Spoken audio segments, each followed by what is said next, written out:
Welcome. My name is Adam Winterton. I am the Global Technology Center Manager for Stone Security. The GTC is a demo production showpiece of all the technology that Stone has, sells, has to offer. Anything that Stone has or does, we try to have that here to showcase. We are in Las Vegas, Nevada, so if you are ever in the area and you want to come drop in, just check it out, spend half an hour, the whole day, whatever it might be, you're more than welcome to come and hang out with us here. So per usual, those of you joining today, towards the end of the session or a little after the end of the session, look in your inbox for a link to a lunch voucher. Those are good for 48 hours to use and hopefully can go towards getting you something tasty to eat. But it's a little token of our appreciation for you joining today. We're really glad to have you. If you want to check out and be aware of other Stone events, what's happening, what's going on, our website is a great place to do that at. We have both a news section that highlights some of the news events, some of the cool projects or whatever might be of noteworthy there. You can check that out. And then also there's an events section where you can check out all of our upcoming events as well. And so today we are doing the security and sandwiches. These sessions are recorded. So if you ever want to go back and reference something that we covered, if you're like me, I tend to remember like 90% of it. And then I have to go back and it's like, there's this one thing, it's not working. I must be missing one thing. The YouTube videos are a great way to check that out, find that little one thing that got missed. There is a security and sandwiches playlist, which is all of our security and sandwiches so far. So check these out. They're a great resource. There's also a lot of other content on there that is very helpful as well. And if you want to be notified anytime we post new content, hit the subscribe button up at the top, and that will help get the content into the right hands.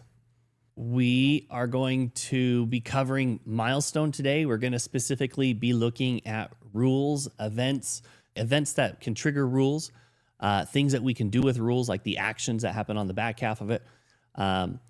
If you have any questions along the way, drop those in the chat or the Q&A. Before we get kicked off with all of that, though, there is one very quick update that I think is really important, and we will actually cover this in more depth towards the end of the session. But Axis has reverted the AOA unique ID change that they made a couple months ago, where before it used to be scenario 1, scenario 2, scenario 3, scenario 4, and that's how those came into Milestone was, this camera scenario 1, this camera scenario 2. They made a change to where each scenario got a unique ID instead, and that meant that every scenario across all of your cameras came into Milestone as a unique event. They have reverted that back and are now leveraging once again a ID number that starts at 1 and then increases in sequence. And so if you have a scenario 1, scenario 2, scenario 3, then they are ID 1, ID 2, ID 3. And so now that lets us leverage that bulk management or the bulk rules. So we can have one rule that says, hey, if I get a scenario 1 detection on these 5 cameras, then I want to do this. So we'll look at that later on as well. But just wanted to point that out as we get started, that they did fix that. All right, there is a question in the Q&A, specifically if there are any events, rules, actions, or automations that you want to see, drop them into the chat drop them into the Q&A, and we will try to see if we can incorporate those in. I already see one in there, and I love it. It's already actually on the list to cover. So we will definitely review password changes with cameras and rules. All right, moving right in. Let's get rid of our Chrome page here. We're going to come straight into, I actually made a little bit of a cheat sheet. So if you're not super familiar with Milestone's rules, here's kind of a little cheat sheet or a flow on how Milestone's rules works. So And we'll start down here at the bottom. The event server, which typically resides on the management server, listens for events to come in from any number of sources. Those sources could be cameras, they could be other connected devices, they could be encoders, they could be other softwares that are integrated into Milestone. They could be system events like a recording server failover happened, or we're running out of storage space on the recording server, or things like that. There's a ton of different options there. So the event server is what listens for those events. When one of those events is detected, if it matches the triggering event of a rule, then we kick off that rule. Then the first thing that happens is we verify against a set of conditions. Those are conditions like, is it within this selected time profile? Is it outside of the selected time profile?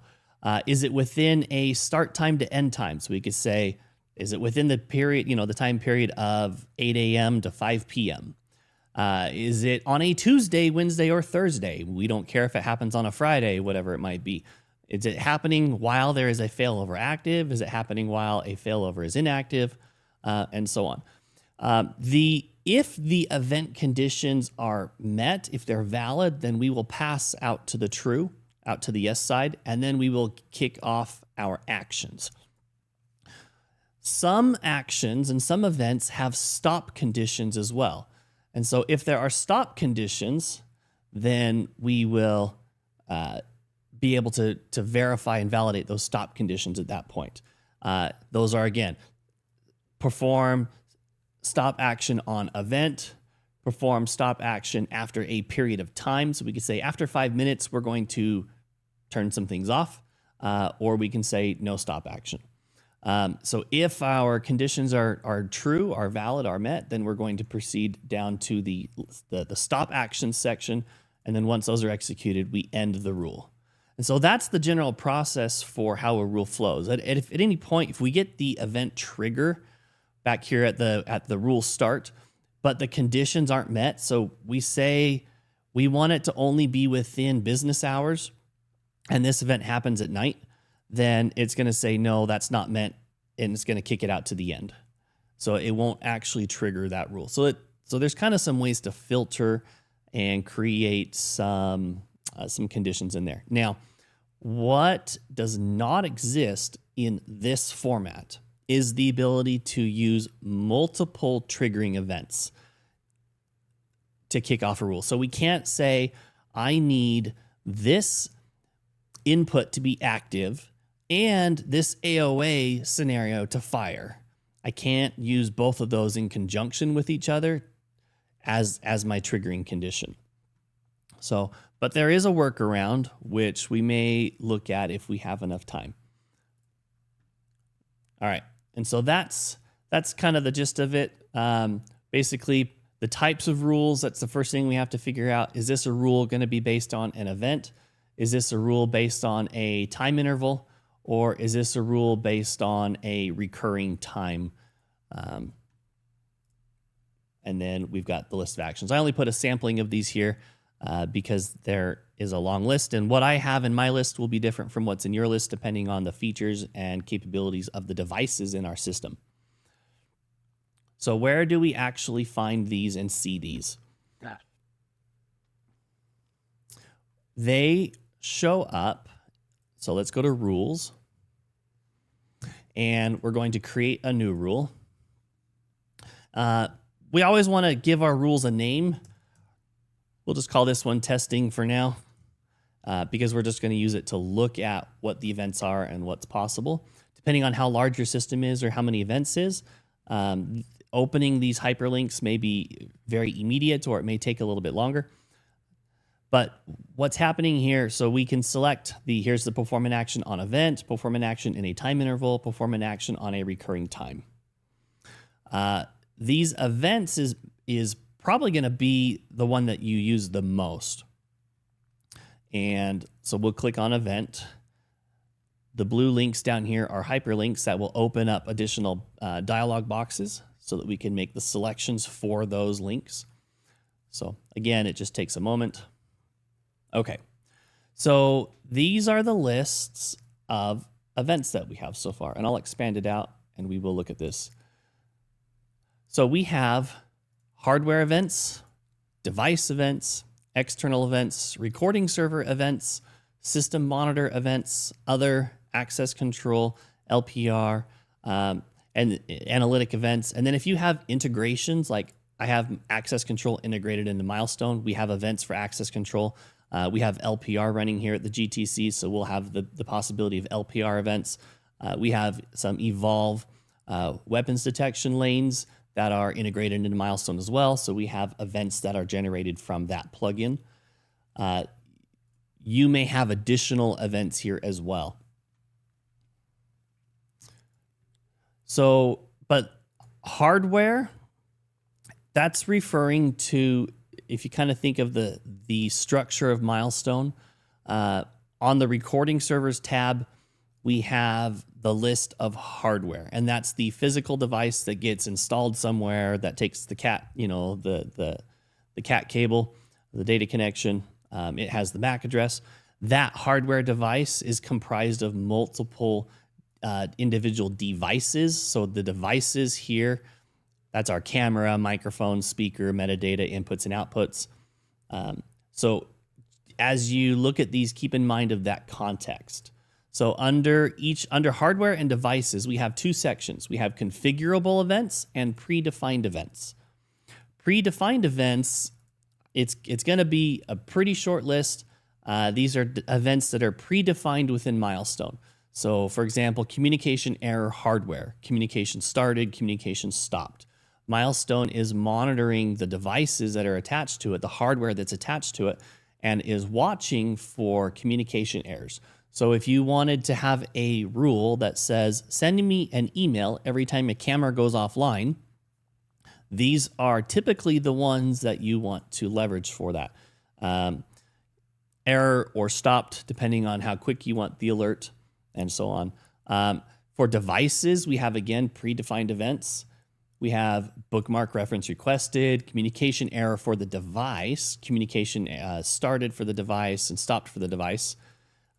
If you use the device level one and you have like an Axis, P3268, you're going to get an email notification for the microphone, for the camera, any of those devices that you have enabled, the metadata. And so you wouldn't necessarily want to use the device level of that element, but you could leverage the hardware level of that element. We've got other things like device license removed. These are kind of like system level states. Evidence lock changed. Feed overflow started. This is a really popular one if you want to monitor the status of feed overflows within your Milestone system. Let's see, manual recording started or stopped. Those would be if you wanted to know, hey, somebody started a manual recording, you could get a notification on that. Output activated, output changed, output deactivated. So these are those predefined events. Where you're going to see the most options is under configurable events. So configurable events, again, tied to the hardware. That's generally a shorter list, but you'll notice that there's a hardware notation at the end of each of those things. Things like the hardware database disk available or unavailable, disk full, auto archiving, so on. Where we're going to actually leverage most of these is on the device level, and we're going to scope them all to cameras. But you'll notice just in this list, it is quite long in comparison. Okay. We have things that are kind of generic across all cameras. Like we have tamper. So most cameras have a tamper capability to them, a tamper detection, whether that's going to be, some sensor in it that's saying, hey, we just received an impact, or the image is dark, or the image is now blurry all of a sudden.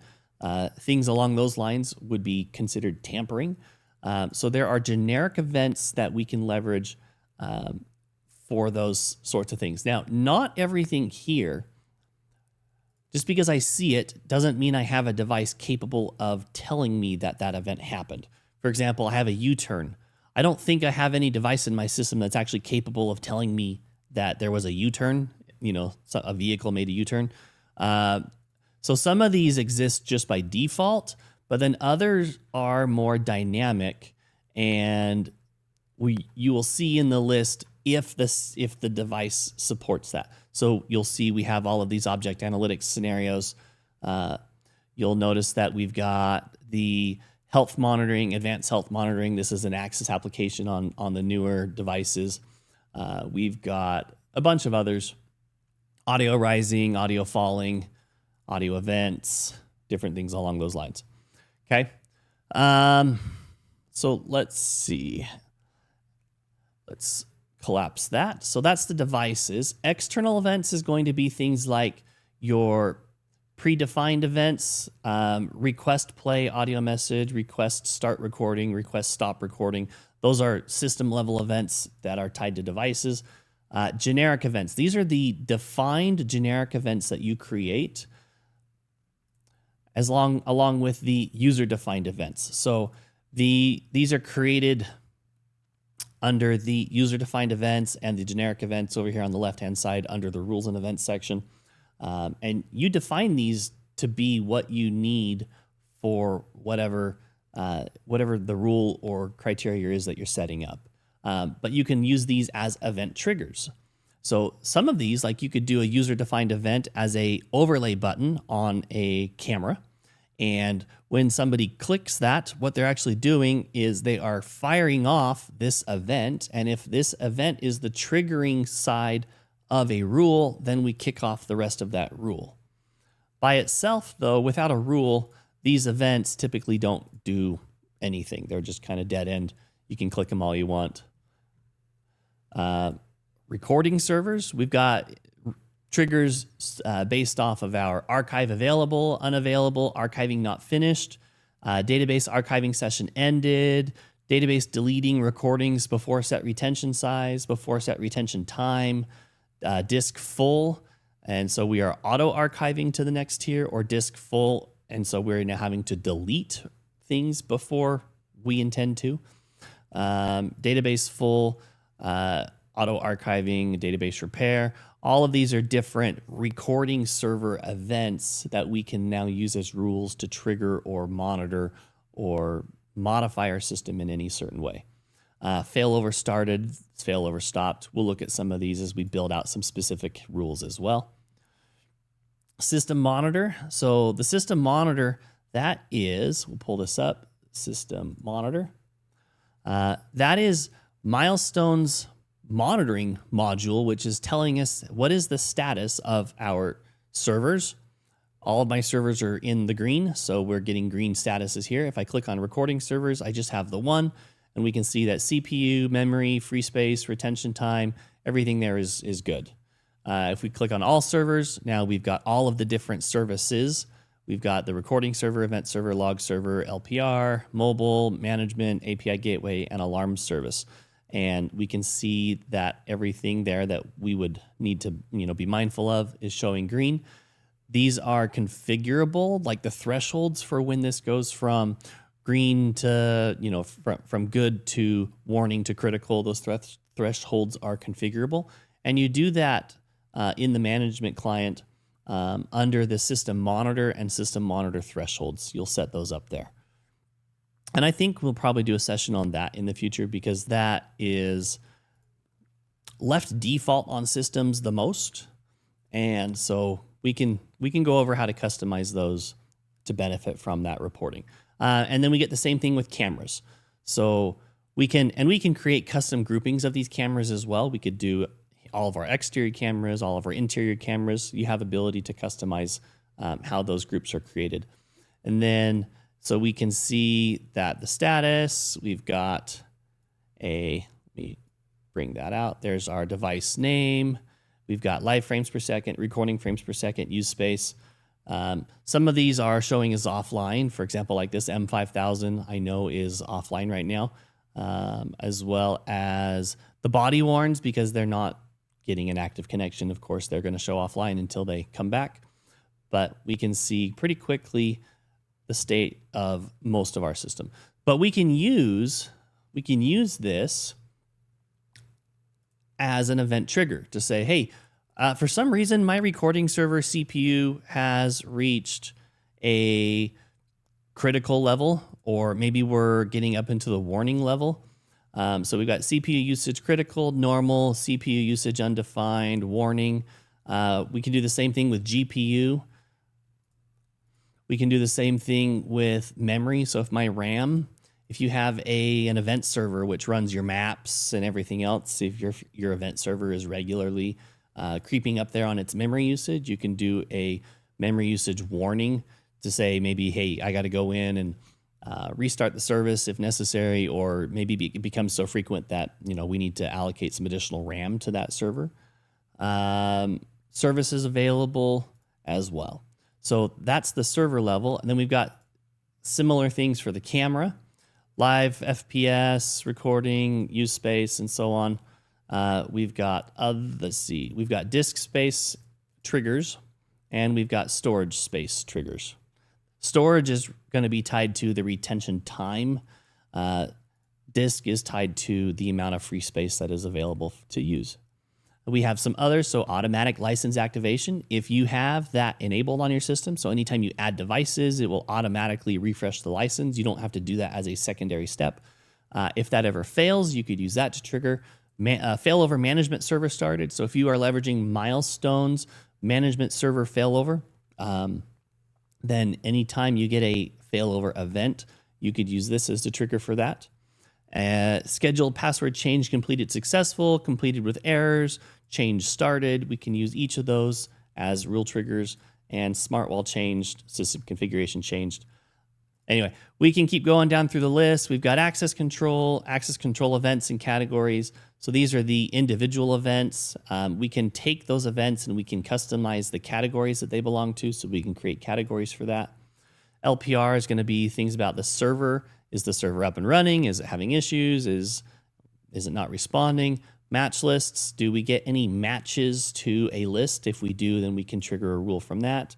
And analytic events, if you're leveraging those, you can trigger off specific analytic events. So these analytic events right here that we have in this list, these are detections made by BriefCam. BriefCam kicks off that analytic event, and then inside Milestone, we can have the system respond however we want. So that's kind of the big long list of what our event triggers can be. That is this section of the rule. So let's see, let's pick one. We're just going to pick something so we can get down the list. So we'll go to devices and we'll say audio rising and click OK. Okay. The next thing it asks us to do is to scope that event, because we could have that event coming in from hundreds or thousands of different devices. So which ones do we care about? We can say just all cameras. The all cameras with the padlock, this is a system defined group, which is literally every enabled camera device. It's different from the other all cameras that you might see regularly. This is a manual device group where we add cameras. We don't see this system created group in all the places that it's needed sometimes, and so often we will create that additional one. Let's see, I've got a group for body worn. So we could say like, hey, if we get an audio rising anywhere in the lobby, and you can do individual devices. Okay, you can double click to kick him out to the selected list. You can select multiples and do that. We can also just add in the device group folder level itself. And so this is my preferred way if I'm trying to do multiple devices, because then if I add devices to this folder later, then I don't have to remember to come back and modify the rule. It will inherit any device that is inside of here. So there right now, as selected, we've selected lobby. This will apply to any device in the lobby. Okay. And so we can now say, okay, we're going to click next. So now we're at the conditions step. The conditions step is, okay, within selected time. So we could select our time profile. Again, these are the blue text is links that are going to open up selection boxes for us. So we could say, okay, within office hours, we could inverse that and say outside of office hours. We could say make it within, 8, and we'll say 10. You could do that. Or we could say, let's just do it on Monday, Tuesday, Wednesday, Thursdays, Fridays, maybe not Saturdays or Sundays, whatever it is, while the failover is active. Maybe this is a rule that we don't want happening when failover is active. So we would say while failover is inactive, or hey, failover is active. Maybe we're doing that, using that as a filter there. The event window, this is not used. In fact, I queried our support team, and they had not leveraged this anywhere. So if you're using this, I'd love to know exactly how. But what this is you can add an event to the camera that says motion window, and then you would say this window ID. So it's going to be window number 1. And so now you can say window 1, and we can use that as a way to scope out or narrow devices. Now that would be like if you're using camera side motion detection instead of Milestone's motion detection. It's, again, like I haven't seen anybody use it. It may not be super useful in most cases, but maybe there's a really random use case where that does come into play. Moving through that, now we're at the step 3, which is the actions. So now we are here. And on that actions, we have, once again, a really pretty long list. There will be things in here. So I have Access Optimizer installed on my system. And so we'll see access events. These come from Access Optimizer. Okay, I've got access control integrated in. So we have access control actions. So we can kick off those. If you don't have Access Optimizer and you don't have access control integrated, your list will look different. You won't have those. Same thing. Let's see. The Evolve. Yeah, the Evolve doesn't have any triggers, any actions that we can kick off. So, but we can start recording. So let's say we have a button press. Actually, rather than just kind of do these with random results, let's create a new rule, and we're actually gonna mock up our first one. So if we set up a button, we're gonna call this, let's see, trigger and button. We'll call it lab button. I have a button here in my office, lab button. And what are we gonna have it do? Maybe we have it turn on a light. Okay, so for that, we're gonna say perform action on event. We are going to find that event. Now there's a step here that if you're familiar with what we're doing, you're probably thinking to yourself, but Adam, it's not gonna work because you haven't done this other thing yet. Yes, we will get there. Let's build the rule, and then we'll go back and hit that step. So wait for that to populate and give us our list. All right, so we're gonna do device, configurable events, and we want input activated. And we'll say, okay, which device, which input are we caring about? We're gonna scope this to just one device. I could use multiple devices triggering an input to kick off this rule. Here, we're just gonna use one. All right, do I want to scope this to a condition? We could say within office hours. Next. All right, what do I want this to do? We could say start recording on a selection of devices. We could say start the feed. So if you have, for example, an interview room where there's cameras in there, those cameras are not started. That feed is not started in Milestone. What that means is anybody pulling up that camera, they're not going to see anything live because the feed hasn't been started. Once that button is pushed, we could say start the feed, start recording. So we can select multiples here. We would say, and actually maybe we'll do this. So we'll say start recording immediately on recording device. Let's pick the cameras that we want to record on. We're going to go to locations, and we will say interview room. I've got 5 devices in there right now. We'll just select the whole group, say OK, and start feed on. We'll select that same group. We'll do locations and interview room. Okay. What else do we want to do? We want to, let's do set device output state. So set device output immediately. We could delay it if we wanted to. Immediately to activated on device. Well, what output? So this is going to be an output. So I have an LED wired up to this lab IO hub. So we'll add that. All right. Anything else? We could we could create a log entry. We could send a notification to profile.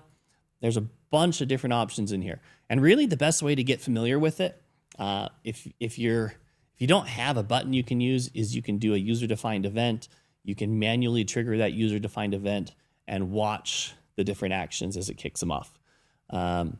So we'll run with this and see what we get out of it. So if we review it, we have perform an action on input activated from the lab IO hub input 1 within office hours.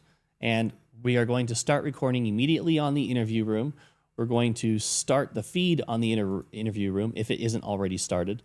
And we're going to set the device output immediately to activated. And this is the output that we're activating. So we can say next. Okay. Do we want a stop action? Yeah, we do. In this case, it's a latching button, so it's not momentary. So we are going to stop on the input deactivated. You'll notice it will try to pre-fill these selections depending on what you have selected up here on the first half. So on the second half, it's going to try to pre-fill those. So we have the perform stop action on event. It's saying, oh, well, we have an activated up here, input activated, so let's leverage a input deactivated. You can change that. It doesn't have to be stuck to that one, I believe. Actually, it looks like it does lock it. Maybe it's thinking about it, trying to pull up the list. We'll see. I clicked on it. Pretty sure you can change it. Okay, yeah, so you can change it if you wanted to do something different. We're going to leave it the default because that's actually the behavior we want. Okay, now what are the stop actions? So now we're in this section of it. The stop actions we want. It's going to pre-fill, and some of these can't be unchecked. They're grayed out. So we started recording. So when the event ends, we have to stop recording. When the event ends, we're going to stop the feed. Those are locked in there. We can also update a smart wall if we wanted to. We could change. So we set our output to activated. So let's set the device output to deactivated. It pre-filled that there based on our selections. And we could create a log entry if we wanted to. Actually, I think log entry, because we could do it on the start. I don't think we can do a log entry on the end. Okay. All right, and then that's the end. So we hit finish. Here's our rule: trigger, lab button, turn on light. Let's modify it and start recording in the interview room. And we could shorten this up.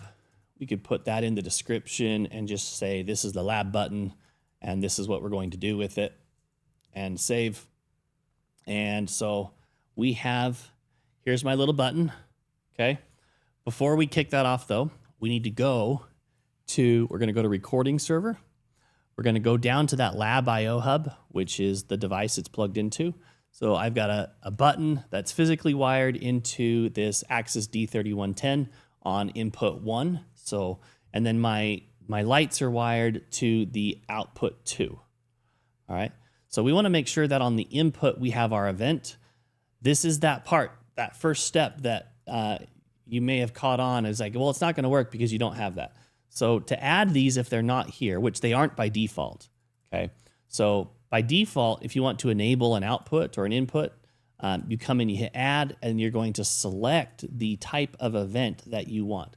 Milestone is not looking for these events unless they are added to the device, okay? So we want the input rising, input falling, both of those. They're both enabled. If you were to select something that has a window or a motion window, you would have that window ID that you could put out here for that one section, for that one condition. Okay, so we'll save that. So now we have the events added and we have the rule. I should be able to come here to the IO hub and we'll tap the button. Pull this in front of me a little bit so you guys can see it instead of being filtered out by the background. So if I tap the button, we get the activation and the light pops up. And we can see that happening not only in the camera, but we see that happening in our milestone. And so this was all triggered from that rule that we created. Unlatch it and it's going to deactivate and the light goes off. If you ever need to, this is a great way, like, hey, I don't know if my event's coming into Milestone. This is a great way to see, is my event coming into Milestone? My button activated? Yes, I see that. Okay, does my output work? I can manually activate my output. So I can just hit this toggle box down here in the bottom corner, this checkbox, and it activated. Now notice it activated without the button actually being pressed because we can discreetly control that. Turn that off. Okay. Any questions on that? That was the first example that I wanted to show is let's program a button. It could be a panic button. You could set that button up to unlock a door. You could set that button up to start recording at a testing center. For example, if you've got a testing center with cameras at that station, you could turn on that station's cameras to record during the duration of that test. Several other ways you could use that. There's really no limit. It's just a button. We can make that button do anything we want. In this case, we kicked off recording. So let's actually check the recording side of that. We got the light came on, so we know our rule is working. But is it recording? Let's come over here. We'll expand out the list, locations, and we'll go to interview room. You'll see right now, nothing is recording. I do have one device that is showing probably offline here. So we'll have to see how we get that working later. If I tap my button, latch it, and you see all of those icons now show the recording indicator. So they are recording. And turn that off. All right, let's look at the next rule. So the next rule, we want to look at email notifications when a piece of hardware goes offline. So first thing we want to do, anytime we want emails to come out of Milestone, Milestone doesn't provide a mailbox to send those emails. So you have to provide that as a service. You'll have to coordinate with your IT team to get the mail server set up to do that. But basically, remember back in the old days when you had, dial-up internet and your mail was AOL or Yahoo or whatever it was, but you used a program on your computer and you had to put in some SMTP settings with ports and usernames and passwords, and then you'd connect to the internet. You wouldn't browse to a web page to do it, but you would click the send receive button and the mail would download to your computer. That's more or less what's happening here. We're just using it on the sending side of that equation. So we give it a sender email address, the SMTP information for your mail server, the port that is being used, and does this require authentication? Is it require a login? Is it encrypted? And then your username and password credentials. Once you do that, the next step is to come to notification profiles, and we can create a notification profile. Now, I have one created here. We can create others as well, but think of these. These can basically be two ways to structure these. You could think of this as a group of recipients. So if you have a rule that says send a notification when a recording server goes to failover, you wouldn't want to send that out to anybody and everybody. You would only want to set that out to the group of people who actually can do something about the recording server being in failover. But if you have other events like say this button is my panic button, okay, you would want that to go to a different group of people. So you can structure these based on the group of recipients Or you can also structure them specifically for the information that is included in the email as well. So for my GTC admin alert, we're going to come down here to email. This is the email itself. I can come and right click. We can add, delete, rename. All the editing is going to be done right here though. So right now I just have it set as test message. So we'll start at the top. Recipients, who's getting this email? So I just put myself in there. Subject, we are going to go to, we could say, we have some system variables down here that we can insert both into the subject and the text. So we could say something like access control unit name, device name, hardware name, recording server name, rule name, and trigger time. Well, I'm going to say rule name. So first thing we're going to do is we're going to get the name of the rule there, and I could do a space dash space or something, and then we could say hardware name. So keeping in mind that this is going to be the a camera is offline. Okay. We could even nix that from there and put that down here. So we could say a piece of hardware is offline. Okay. Or we can keep it more generic and we could just use the rule name and we can say the hardware name, and then we could do recording server and trigger time and rule name, so we can put some of that information in there. Okay, time between emails, we could say, all right, I don't want these emails any quicker than maybe 60 seconds apart. So that way, if a device is triggering this multiple times, if it's up, down, up, down, up, down, we're not going to get that repeated over and over again. Do we want to include images? Yes. Let's include 3 images with a time span between those images of 1,000 milliseconds, which would be 1 second.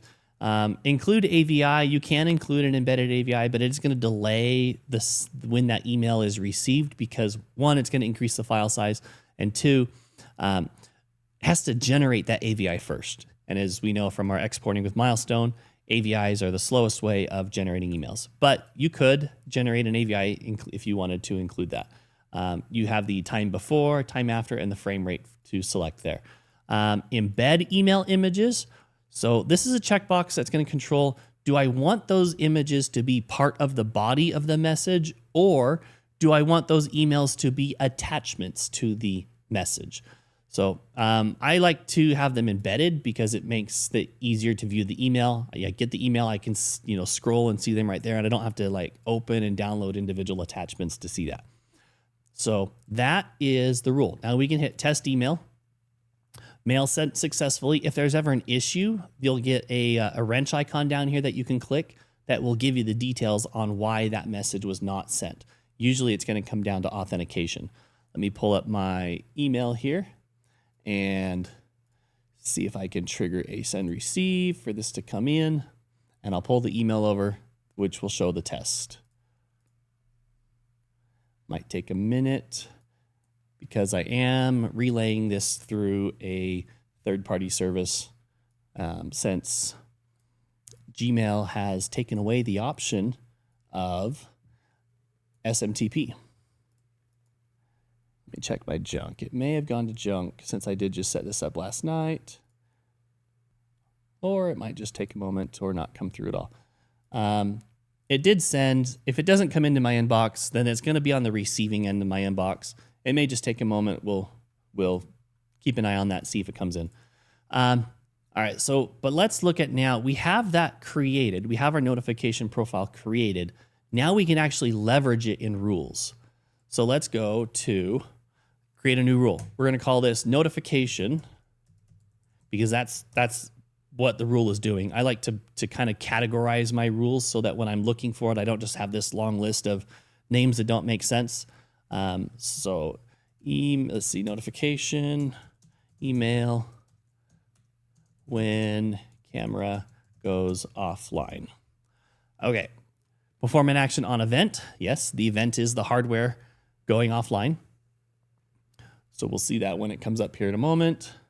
Okay, so there's our list. So we're going to go to hardware because remember, we want to look specifically at the root level, the top level of this, which is going to be hardware. and we want communication error or stopped. So which one you want generally, let's actually look. So if we cancel out of that, let's go to our server logs. And I'm not good at remembering which one necessarily I want. So, but if we look at it, so here's system logs, and we have communication error hardware. So let's look at the source type. Let's look at just the hardware level. Okay, that's going to shorten the list up a little bit. And then the event type. So all we filtered so far is we're looking at hardware, and we've got communication error hardware. So communication stopped. I don't always see that one in the list for some reason. I don't know why. Maybe that's more of something actually caused it to stop as opposed to it just disappeared. So, but we're going to use communication error hardware. So let's go back to our rules. Go back and recreate that rule. This is one thing I wish Milestone would let you do, is save the rule as a draft, even though it's not completed, right? That would be nice. Email when camera goes offline. All right, on event, check to see if that email has come yet. It doesn't look like it actually has. And SendGrid doesn't see it as actually having been sent, so we'll investigate that when we get a chance. Ideally, you would use an email from your organization sent through their Exchange servers. Okay, hardware, predefined events, communication error hardware, okay. All right, which devices do we care about getting that notification from? Now, this is kind of an annoying thing, is we can't just select the recording server as a unit. If we do device instead of hardware, then we could say just the cameras, and we can leverage the all cameras. So maybe we do that instead of the hardware. The downside is that it is going to be a little bit more prone to excessive alerts or false alerts, because if the camera element is having an issue, but maybe the metadata or other elements aren't, the hardware itself is still fine, we could have some discrepancies there. But so we'll do communication error device, and now we can say from all cameras. And do we care about a time spec on this? We probably want that notification all the time. Okay, what are we going to do about it? We're going to scroll down until we get a send notification to profile. We're going to select our GTC admin alert profile, and images and sound from use triggering device, and no stop action, and finish. So there is our rule. Now there's one other element here that you need to check. Milestone has a setting, so under tools and then options, right here under the recording server, ignore device communication errors if communication reestablished before. The default is 0 seconds. So that means if a device drops offline for any amount of time, Milestone is going to treat that as a communication error, and you will get the email notification. So select your tolerance of pain here. Let's say 10 seconds. If a device drops offline for 10 seconds, but it comes back up before that 10-second counter expires, then Milestone's going to ignore that as being an offline device, and it won't generate the email. So you can set this where you want. It goes all the way from 0 seconds to 1 second up to 5 minutes. Somewhere in the 5 to 15 seconds is probably where most people end up at. But we'll say 5 seconds and okay. So now we're set up so that anytime a device goes offline and is offline for more than 5 seconds, we will get that email notification saying this device is offline. If we come to a device, let's say our connectivity hub. Actually, let's do one other thing. Let's go back to this notification. We're going to edit the rule. And on the action step, we're going to do one troubleshooting step. We're going to make a new log entry. We're going to say device name is offline. Email should have been sent. All right, and we're going to finish that. So now we have a way to verify, like, it's not just good enough to say, hey, I didn't get the email, so the rule's broken.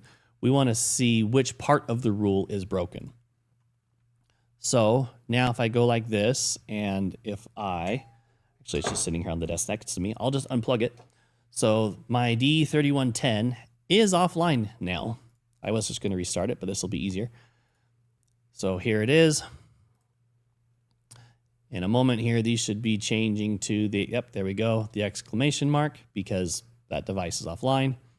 And we should be able to, after 5 seconds, we should expect an email to come, but we can come to the server logs and the rule triggered logs. So this is that rule triggered log, and we say, show me the last hour. Okay, nothing yet. So we haven't had that trigger yet.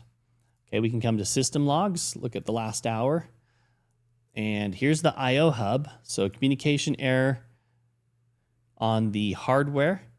Oh, silly me. We scoped that to cameras, and the D3110 does not have a camera. So that's an issue in the rule. So let's go back to rules. Let me plug this back in. It can be booting up while we fix it. We can go to edit rule. And so we said device from all cameras. For this one, what I'm going to do is go to, let's see, speakers, metadata.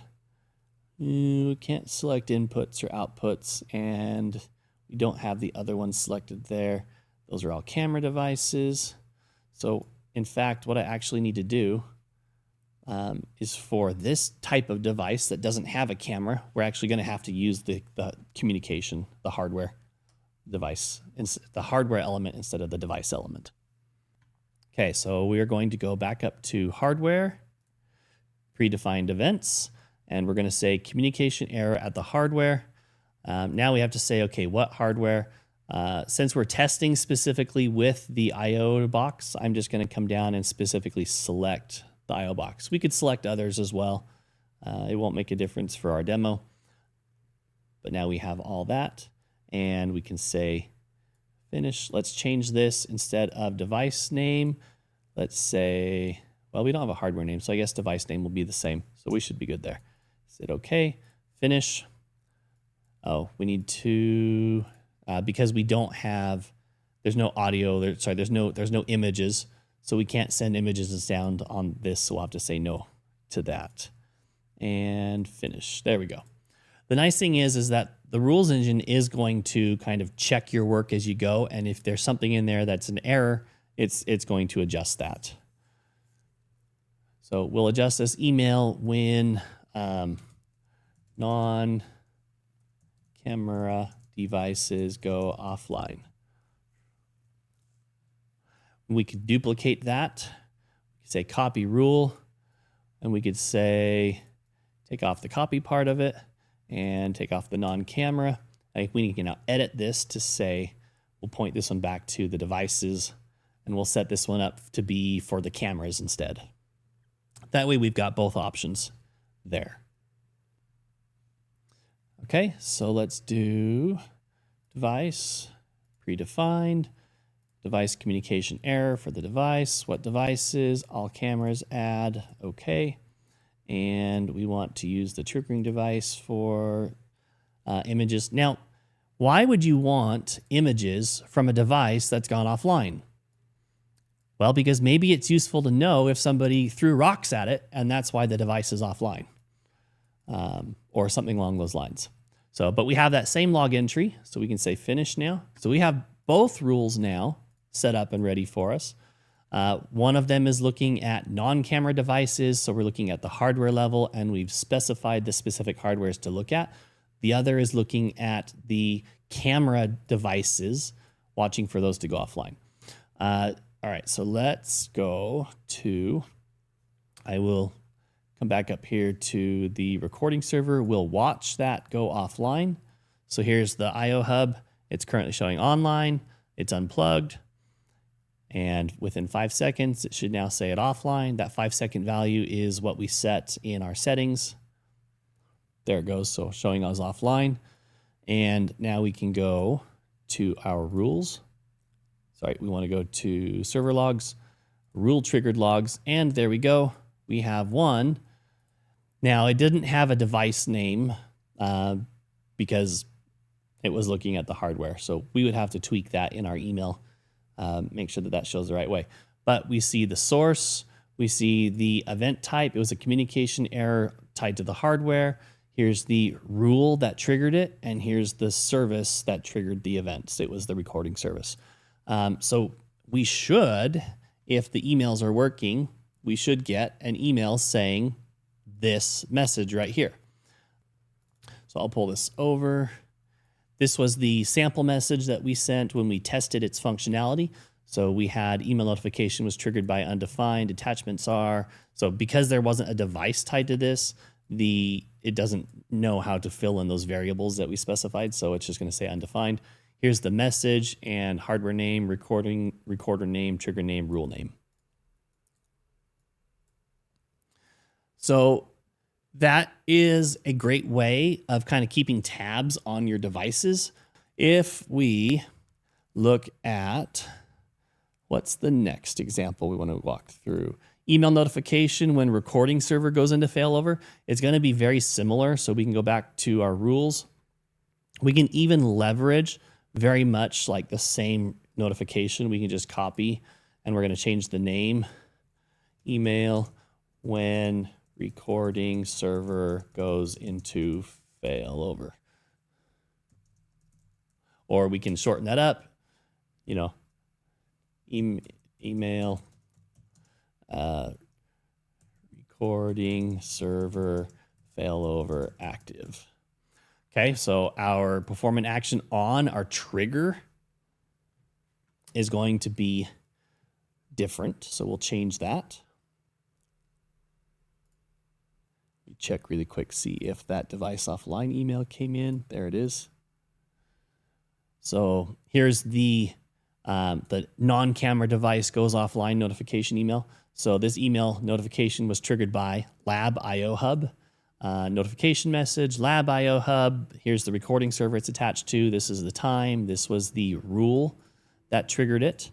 And that's it. So if we had camera images, if we were using a camera device, and we would have those in line in text, or if we uncheck that box, we would get them as attachments. Okay, let's pick our recording servers, and we're going to say failover started. So we are going to, from that, now we can select all of our recording servers, send notification to, we're going to use that same admin alert, send images and sound from the device on which the event occurred. We're going to say no device, and create a log entry, and we're going to modify this because we don't want the device name. We're going to say recording server name, and next. We could set a stop action on this. So failover started is when we first get our notification. We could get a second notification possibly. Will it give us failover stopped all recording servers? Do we have the send notification option again? We don't. Set device output. Sometimes the first action that we pick, send notification, we don't always get that available as a follow-up action.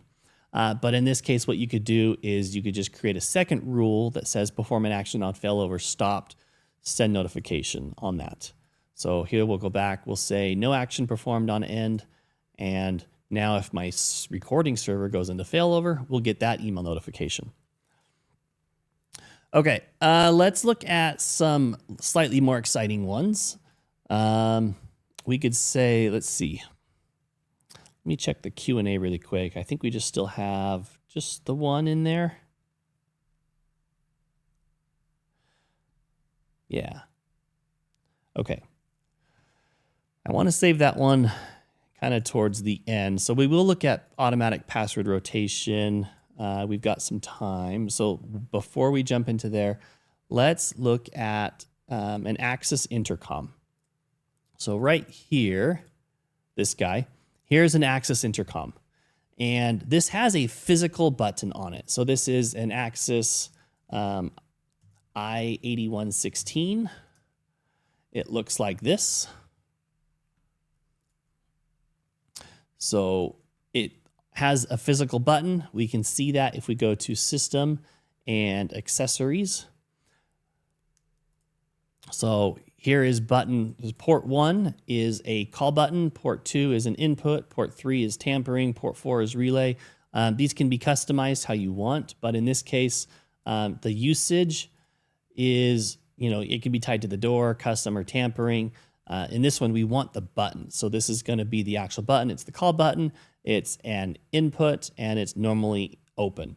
So in Milestone, if we look at that as a device, let's scroll back up, go to recording servers, and it is up here.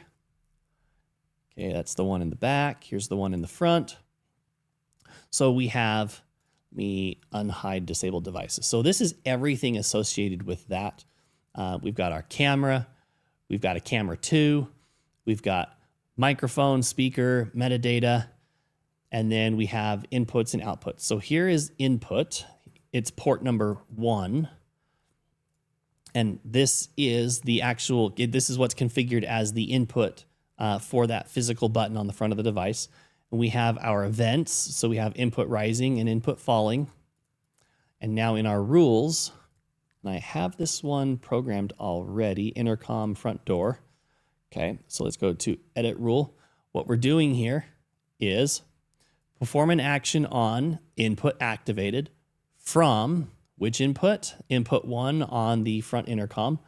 And we're doing several things. We are triggering the smart wall to change to a preset that is called front door. This is not, not necessarily a common setup. I don't know if you want to trigger smart wall with your front door, intercom button or whatever. But just to show what it's doing, we are also setting smart wall, showroom wall monitor, top left. So it's the top left monitor in a 1x1 layout. And in that 1x1 layout, we're going to add text that says someone has pressed the front door intercom button starting in position number 1. Set device output immediately to activated on. So this is the device. So this is triggering the Motorola radios to play an audio message that says this happened. We are creating a bookmark on that camera. So anytime that button's pressed, we have a timeline bookmark. Come here. That's this guy here. We go to playback and let me zoom. So you see there's a bookmark that's from the back door. Okay. On the front, we've got one yesterday at about noon, about 1. And we can see it was the mailman.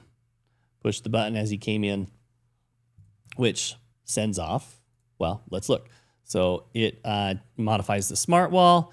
It sets a device output, which plays a message out to the Motorola radios. We create a bookmark, and we're playing an audio clip on one speaker here in the lobby because it's closest to the people that need to hear that go off. And then we're also starting and stopping a siren strobe profile on 4 different D4100s. After 20 seconds, we reset the smart wall back to its default preset, and we're going to deactivate the radio intercom call button. So that is, it's kind of a complicated rule. There's a lot going on there, but they can be much simpler. Just depends on what you want. Next, let's look at some access object analytics. And before we start building the rule for them, let's look at, let's do this guy. So this is a Access P3737 PLE. So it's a 4-sensor camera that is in the lobby here. You can see me there just through the glass. We can see here's all 4 sensors at the same time. So this, we're going to go to Analytics, Object Analytics, and we're going to open it. And you'll see that I have 2 scenarios created here already. Now, I created these yesterday when I was doing testing, and I did it on the a 12.3 firmware. So starting in 12.4 is when Axis reverted the unique IDs. So these are the unique IDs that were generated by those scenarios. That just caused a lot of issues in programming within Milestone because each of these comes in as its own event, and we don't necessarily want that. So what we're going to do, let's actually just delete these 2, and we're going to generate 2 new events or 2 new scenarios. And so we're going to say, being a multi-sensor, we can pick which sensor we want to build these on. So we're going to say camera 2, and I'm going to go to next.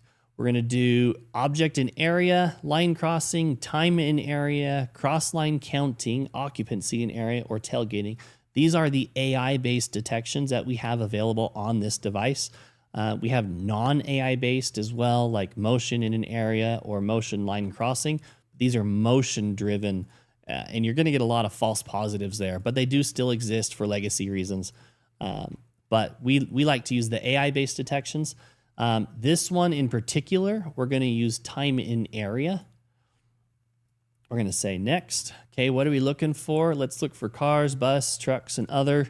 That's going to sound a little interesting because we're inside the building, but it'll make sense here in a moment. All right, and now we're going to scope this down to what we're going to do. We're going to pretend that this is the curb out front of the building. And it's a red curb because it's a fire zone. And so we don't want anybody to be stopping in our fire zone. It's a fire lane. So if they're driving through the lane, you know, maybe that's tolerable and we don't care so much about that. Let's just say 10 seconds. So if they are here for more than 10 seconds, then we're going to trigger an event. And that event now becomes accessible in Milestone to kick off a rule. So we're going to say finish. You'll notice my ID is now 1. They did add as well this ID identifier box up here so you can see how they ID scenario. Okay, so we're going to use that same camera. The other thing we're going to do is a line crossing. And we're going to do the same thing. We'll pick vehicles next. And our line crossing, we're going to come down here to this seam in the concrete. And let's change the direction. So we're going to do a wrong way type approach. Let's, you know, if we were to theoretically say this is a one-way road, now we've got a line crossing there. And that came in as ID 2. So now we've modified our scenarios. Milestone doesn't know that yet. And this is a step that frequently gets missed. And so let's see, let's find our 3737. Here it is right here. Okay. Milestone still thinks that we have these random events with the big long IDs on them. So what we're going to do is we're going to right click on the hardware and we're going to do update hardware. And what this is doing, this is Milestone, the recording server, is querying the camera, the device, the hardware, to say, what are your capabilities? What can you do for me? It's going to come back up and say, well, so we do have a firmware update. If there wasn't the firmware update, it would have come back and just said no changes detected. That doesn't necessarily mean it actually didn't detect changes. It just they're not very broad in the changes that they're reporting when this finishes. So even though it might possibly say no changes detected, it will populate the events list differently. So wait for the management client to refresh now. We'll come back. And so we know that we're going to be specifically looking at this camera called lab wall. and we're going to come to events. And so right now I just have device any, object analytics any. So let's add, and we'll expand this out. And what we're looking for specifically is going to be camera application platform, object analytics. And this was device 2. It was camera sensor 2 on that device because it's a multi-sensor. So we have scenario 1 and scenario 2, and we have rising and falling on both of those. If you're only going to leverage the start of the event as what kicks off your rule, then you can just add the rising. But if you also want that stop action, then you also want to include the falling. So we'll pick that and add, and just real quick so that we have them all without having to come back and do it again.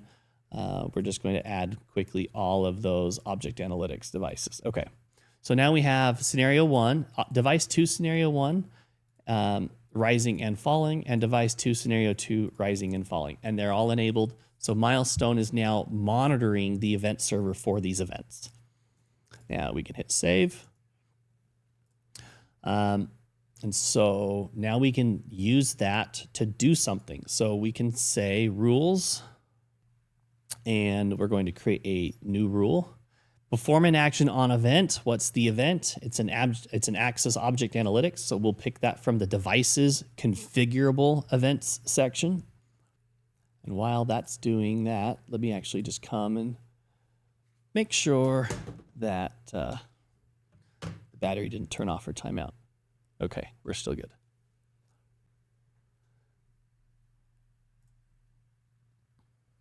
Okay, so we're going to go to device, configurable events. These are all of the dynamic events. And we scroll down to camera application platform, and we're looking specifically for the object analytics. And ours was a device 2 because it was camera number 2 of that. And we have here device 2, scenario 1, device 2, scenario 1, rising and falling. We're going to say on this rising event. Okay, what device? So this is where we could, if we have this same scenario on multiple devices, this is where we could say this rule is going to be watching all of maybe these exterior cameras with this same AOA scenario on them. This one is the lobby. Let's see here, lobby, and it's the lab wall, and it's the 37. Dude, that's lounge, lobby. I know my alphabet. There we go. Okay. Lab wall, access P37, 37 PLE. So we're only watching for this scenario from one camera, but we could select multiples if we want. Okay. Do we want to scope this to as time? We could say only within business hours, or we could just say all the time. What are we going to do about it? We want to start recording, and let's create a log entry. And our log entry is going to be vehicle stopped on fire lane. Okay, and we can put in let's put in the device name and the triggering time. We could also have it play send an email. We can also have it play an audio message. Milestone has this built-in play audio messages on devices with priority, where Milestone is the audio message is contained within Milestone, and Milestone is streaming the audio to that device. I tend to not love that method because the beginning of the message tends to get truncated, and the quality is not quite as good either. If you have access object analytics, then you can come and say play audio clip, and then you can select a preset. So we could say, wrong way vehicle. I don't have, we'd have to set up something specifically for that device. We'll just do wrong way vehicle on this one. And there. So we have several things happening. We are recording on that camera just in case we already aren't. All right, we are creating a log entry and we are playing an audio clip. All right, now stop action. Do we want this to stop on when that trigger ends? So we could say stop action on event. We can also say stop action on time. Now what is still happening here? We are recording. Okay, how long are we going to record for? We have a log entry. That's just a one-time thing. That doesn't dwell. That doesn't continue. Play an audio clip is a one-time thing. So both of these are like one-shots. But recording is going to continue until something tells it to stop. So we could say stop after 5 minutes, or we can say stop when. And what we can do is now we can leverage the falling part of that rule. Okay, let's see. So we want device, configurable events, and we want to find camera application platform, object analytics, device 2, scenario 1, falling. And we will specify that one device again. So locations, lobby, and it was the 3737 lab wall. Okay, and what are we going to do? Because we started because we started the recording, it's going to force us to stop the recording, and we can end it with that. And I didn't give it a name, but we can call this AOA fire lane violation. I think I spelled it right. We'll see. All right. So now let's come here. So we have our AOA and we have a vehicle. Now I am driving this vehicle on a very much delay. So it's a little slow going. Okay, and we'll crash it. So there's the car. It's sitting in the fire lane, and you see this bar changing from green to red. That's the 10-second counter. And there we have our violation. And so now we have the audio message that's being triggered off. What else did we tell it to do? Start recording, create log entry, and play an audio clip. Let's check our log entry. Again, I love the log entries because they're an easy way to troubleshoot. Here we go. Vehicle stopped on fire lane. We have the name of the device, the triggering time. We could create a milestone alarm, so we get it in Alarm Manager.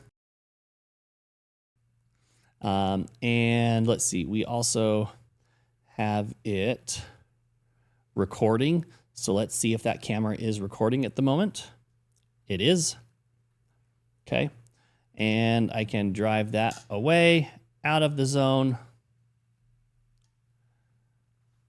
It's being triggered by motion as well. So motion is recording it, but we should see that stop recording once the rule lets go of it. And there it goes. So it's no longer recording. All right. So that's a really simple AOA application. We could do the wrong way detection. We could do so many different things with this. Some of the newer cameras, the RPEC 8, RPEC 9, some of them have a hard hat detection. So if you're in an area that requires hard hats for PPE, then you could create an alert anytime there's somebody not wearing a hard hat.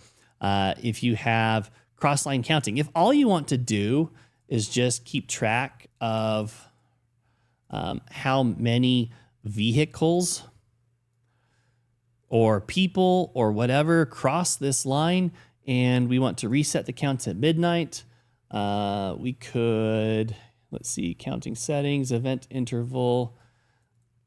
That's on the data sends part when we connect with an API, pass through threshold, number of counts between events. So we're just going to do each individual one. And where is my car right now? Which way is it facing? The wrong way. Okay. So if we go back to here, we can get counts of devices as they go through the line. Now it shouldn't count going that way.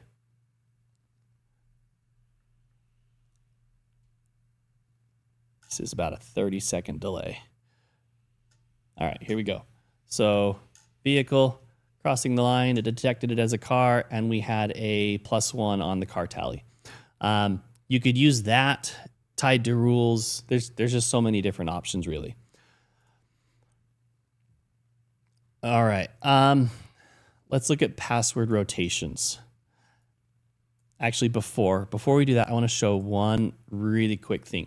If you're dealing with an integration and you know that the event is being triggered, it's coming in, like it's being sent to Milestone, but you're just not sure if Milestone's receiving it, how it's receiving it, what it looks like, there's a way to monitor the events using a PowerShell module written by Milestone called MilestonePSTools. You can just go to MilestonePSTools.com. There's a ton of information here on how to use this, how to install it, how to set it up for it. But we connect to our we connect to the management server, and we're going to use a command called Trace-Events. And I can just hit enter, and it's going to start spitting out all the events that my recording server is processing. We have things like recording started, recording stopped, motion detected, motion stopped, and depending on how busy your system is, you could just be spitting out millions of events. You have the ability to filter those objects, and this is just standard PowerShell command line interface type syntax. But what we're doing is we're saying trace events, and we're only looking for events where the source name is like lobby with a wildcard. Okay, so if I see if I trigger some motion in that scene, we should get, if I just scroll down, there we go. So here's the motion detected, lab wall and bathrooms on the 6100. Here it is on the 3737, motion detected. So we'll see the motion detected. There's a rule that says when motion is detected, start recording. So here's the start recording. When motion stops, we'll get the motion stopped here. There it is, motion stopped. And then we should see the recording stopped, and so on. So this is a quick, easy way to test and troubleshoot devices. It's mainly really useful if you're not sure how that event's coming in, from a camera, if it's a weird type thing, or if an integration is sending an event and you're not sure how that's showing up. There's some options and tools there. All right, but let's go down to the passwords now. So there are several options here, and some of this will mirror the firmware options. I know, so that there was a question in the Q&A on, in addition to password changes, are there options for automated firmware updates? From a manual standpoint, we can right-click on a recording server, and we have the ability to change hardware password. Okay, so we can do that. We also have the ability to right-click on a device and say, update firmware. Now, we can create rules centered around the password. We can't create rules centered around firmware. There are other third-party tools and applications that you can leverage for that. Here's what I suggest. If you have Axis branded cameras, use Axis Device Manager. And you can use Axis Device Manager, or you can use Axis Device Manager Extend. Both of them have their pros and cons, depending on what you're trying to do. So here I've got 78 Axis devices, and let me show you just how easy this is for firmware updates. I can select all the devices. I can click this firmware button. It's going to tell me, well, we can't upgrade these because they're offline. And it's going to retrieve from Axis the current list of latest firmware versions. And it's going to come back and say, all right, well, so all of these devices, we'll just make it full screen. All of these devices, we can upgrade firmwares on these ones. And so, for example, Q3538, I have one of them. It's currently on 12.4.64. There's no update available newer than 12.464, so it's not even going to try. I could force it to upgrade the firmware on that device. M3085-V, it's currently on 12.356, and I could take that one to as new as 12.459. And it's going to be as simple as check the boxes for the devices we want to upgrade, select the firmware, and I'm going to click OK. But there's not a way in Access Device Manager or Access Device Manager Extend to schedule that on like a regular basis. The one reason why you may not want to schedule an automatic firmware update like that, though, is because it's going to take the camera offline for a longer period of time, and there's a lot more chance that it's not going to come back inside a milestone. Like there's a risk there that it might not, once the firmware update is completed, there might need to be, you might have to do it within Milestone and update hardware before it gets, enough of the changes and differences for that camera to come back. Or maybe the firmware fails and now that camera is just offline. So there's more risk in a firmware update. And so there's not a way to schedule and automate that process. But for passwords, there is. All right, so if on the recording server, I'll show you the manual process, and then I'll show you 2 ways to automate it. So the manual process is go to the recording server, change hardware password, and it's going to pop up this box that says select all the hardware devices that need a new password. We can select everything. It's not going to select the devices that it can't. It doesn't, it's not supported. You can see it's not supported on the Arculus integration. It's not supported on body worn. It's not supported on universal device, channel drivers, or video push, or the Year 6 integration. And so its resultant is that, hey, there are 90 selected hardware devices. There are 90 of them. Some of them are Axis, some of them are Hanwha. I can hit next. Generate passwords is the recommended. I could also just say, use this password that I am providing. There may be a conflict where some cameras have different password requirements. Like Axis can take really, really long passwords. Some Hanwha cameras can only take passwords up to 14 characters or something. Other Hanwhas will take passwords up to 30 characters. So there's different requirements for different manufacturers and even for different models. And so you might have a hard time finding a password that works that you can specify across the board. But generate password is going to generate a unique password for each hardware device based on manufacturer requirements. And then you would hit next, and it's going to say, changing passwords will cause the hardware to momentarily lose connection to the recording server. You cannot cancel the process after proceeding from here. If the password change is unsuccessful on any hardware, you can retry the operation for the failed hardware. Proceed to change password, yes or no. I'm going to say no. But that's the manual way of doing it. Now, there's something to be aware of here. And actually, Axis illustrates it really well. So if I go to Axis Optimizer and Account Management, Axis Optimizer has a tool that is scanning all of my Axis devices to determine are they using a VMS service account or are they using root? In line with the recommendations from Axis guidelines, the root account should not be used to connect to devices from the VMS. A new surface account, and they just pre-fill XProtect, will be created instead, and the VMS will use this account going forward. This will cause a short interruption of active live views and pending recordings. Existing accounts on devices will not be affected.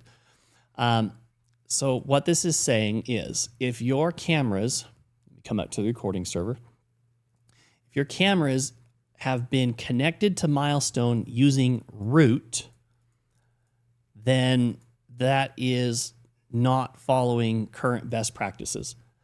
What the current best practice is, keep root, use root, set a unique or complex password for root. It can be unique per camera, or it can be use, same password across all cameras as long as it's secure. And then you create a second account, And there's two ways to do this. We could go to a device itself. Here's the intercom. We could go to accounts. We could say add an account. You would put in XProtect, a temporary password, repeat the temporary password. Now, Milestone does require administrator privileges. And so we would say administrator and hit save. I already have it right here. Okay, so here's my root. Here's a access device management. If I wanted to take this device and connect it to another application, I would create another account specific for that. Maybe it's Arcules. And we would give it a password and a password. And then we would say, this is maybe an operator or a viewer or administrator. I'm going to give it the lowest permissions possible. Okay. Everything that is requiring credentials is using its own set of credentials. I can use root internally for myself. I can create a tech account with a password that the technicians would use. I can say you guys are only operators and safe. And now my technicians are logging into the camera with a different set of credentials that's not administrator. And here's what happens. If I have a tech that gets terminated for let's just say it's not a happy termination, right? In his mind, he takes with him all the usernames and passwords. So I can easily come and say update account, give it a new password, and hit save and change it. Or I can just delete the account because there's no reason to tech right now. I'm not having them do any work on that device. They wouldn't need it. Now that's on a camera by camera basis. We can do this in bulk with the Access Device Manager. So again, we can select all of our devices, right click. We can go to Security, User Management, and I can add a user. So we could say across everything, add XProtect. And I want it to have this password. And we want it to be an administrator. And now anywhere that doesn't exist, it's going to add it. Some selected devices already have a user with that specified name. To add the new user to the other devices, click yes. To enter a new user, click no. So this is going to add XProtect to all of the other devices where it doesn't exist. I can come and say security, user management, list users of selected devices. Okay, so just give me a list of my users. And here is everything. So we've got some sorted by username. I've got an admin somewhere. I might need to clear that one out.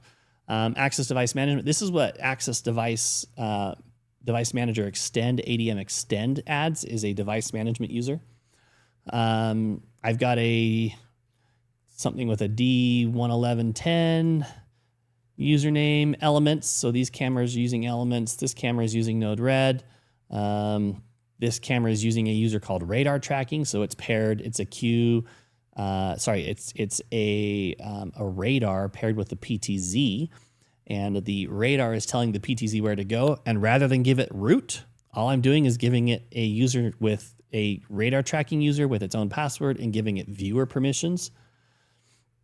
And so on. So there's all the roots, there's all the XProtect. So there's ways to manage that. But what you don't want to use, we need to move away from using root to connect our cameras to Milestone, or admin to connect our cameras to Milestone. And one way to illustrate that is if I have just, all I'm using is root, and let's say it's whatever password. If I have to change that password in bulk because somebody was disgruntled or because somebody shared the password and they shouldn't have, I have to go and change that and update that in multiple places. And it can be a lot of work. And so the more I can segment that, if it's a tech, then all I need to do is change the tech passwords. If it's root, then I can change root without having to, the root password without having to worry about anything else being changed or affected.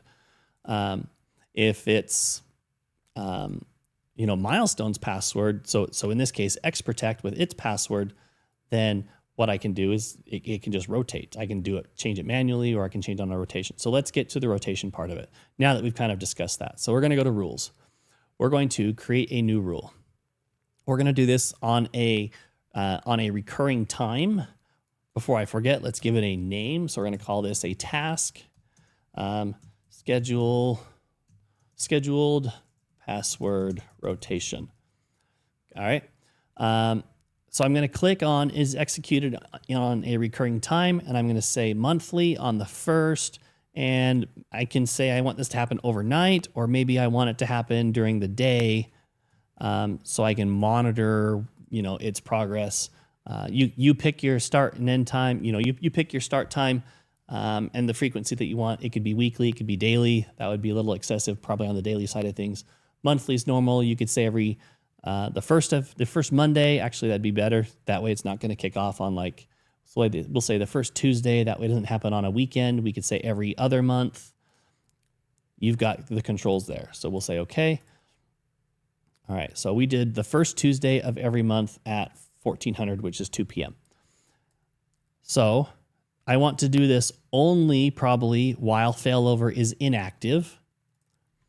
And what we're going to do is scroll down, and there is an option here to change the password on hardware devices. Okay, what devices? We're going to say across all recording servers. And keep in mind, it's only going to do it on the devices that it's supported. And now we're going to say finish. And that's it. That's the rule. Perform an action that occurs every first Tuesday of every month at 1400 hours. While failover isn't active, we're going to change the password on all hardware. And it's that simple. Now, this won't happen until the first Tuesday of every month. So that would be next week on June 3rd is when those passwords will rotate. If we want to rotate passwords now, we can go ahead and kick that off. So just to show. So we'll pick a device here, for example. We'll pick this F9114, which is interview room cameras, and we'll go to edit hardware. And you can see right now this is using a XProtect, and I'll unmask this. It's just a temporary pass. Okay, and so we'll come here, and we will go to change hardware password. We're going to select everything. We're going to click next, and use the generated passwords and go next and yes. And it's going to process all those devices and change the passwords. And then we'll get the results of any devices that failed at the end that maybe we need to look at, change manually, or whatever the situation might be. So this is generally pretty quick. You'll see it doesn't necessarily work from the top of the list down. So right now it's doing a Q1700. Success, and it's just going to keep working its way through the list. So what it's doing here is it's using the AP, the camera APIs. It's saying change the password on this XProtect user and change it to this. So the camera will say, okay, I'm changing it to that. And then Milestone will update it on its end, and then it's going to basically do an update hardware to say, okay, can I talk to you? Did anything change along the way? And that's just going to run. You can see we're already, 12 or so devices in and so on. Okay, so we had 2 that failed. It's these Triton sensors. They showed up in the list as supported, but I kind of questioned that because I hadn't tested on them before. So the hardware device is not accepting the new password. The hardware device accepted the new password, but updating the credentials in the VMS failed. So I'll have to look at those and troubleshoot those. But it's going to give you that result of pass or fail.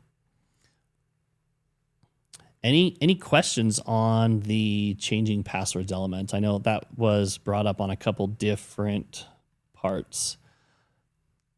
There is a question, could the reports generated period over period, month over month metrics, changes in volume of traffic, etc. So what you're talking about is when we were looking, I believe you put that in when we were talking about the line crossing AOA detection that we did here, where we were doing the count of vehicles. The answer is there's two answers to this. So one way to view that data is, let's go here and let's go to lobby and we'll go to live. Okay, so we have a camera view and here's the cameras that we were looking at. We can go to this Axis Optimizer tool called Axis Insights. And this is using the metadata that came in from those devices. So we want to change this to the, let's see, lobby. Where is it? Lobby, to the lobby view. And the data is going to refresh to indicate what we're seeing from the lobby view. So if you build your views in a way that you can leverage Axis Insights for the information, then you can specify a time range, okay? That time range is going to be limited by your retention time of the metadata in your Milestone system.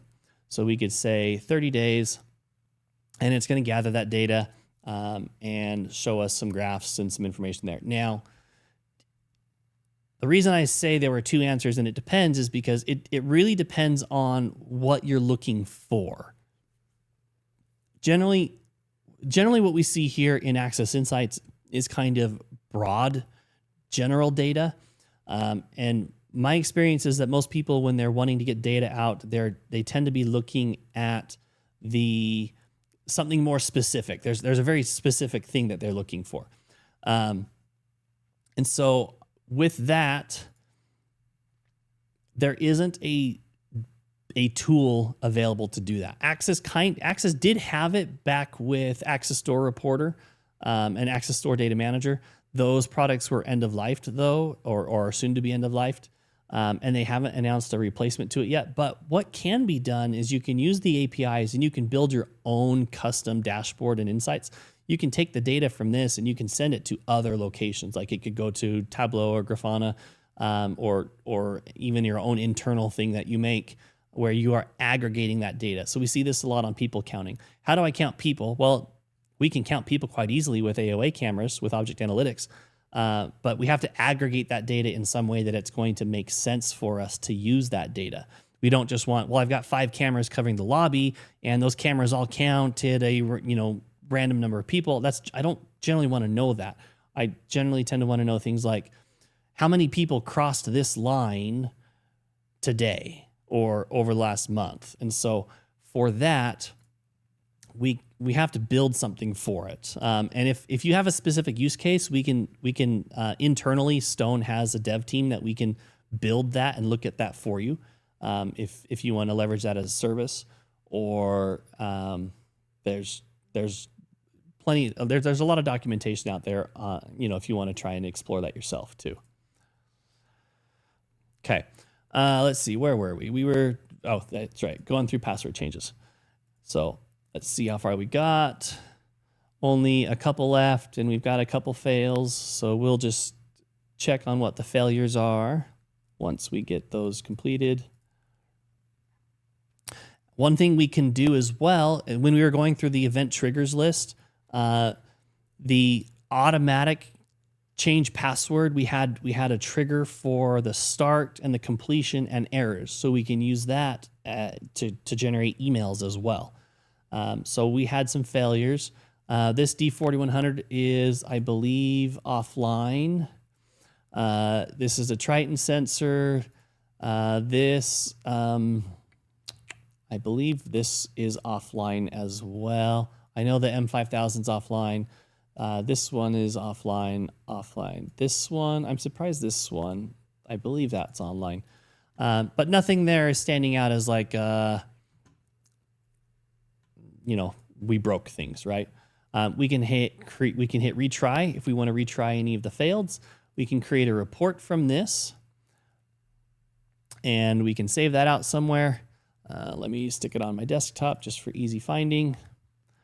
And let me grab that report so we can see what it looks like.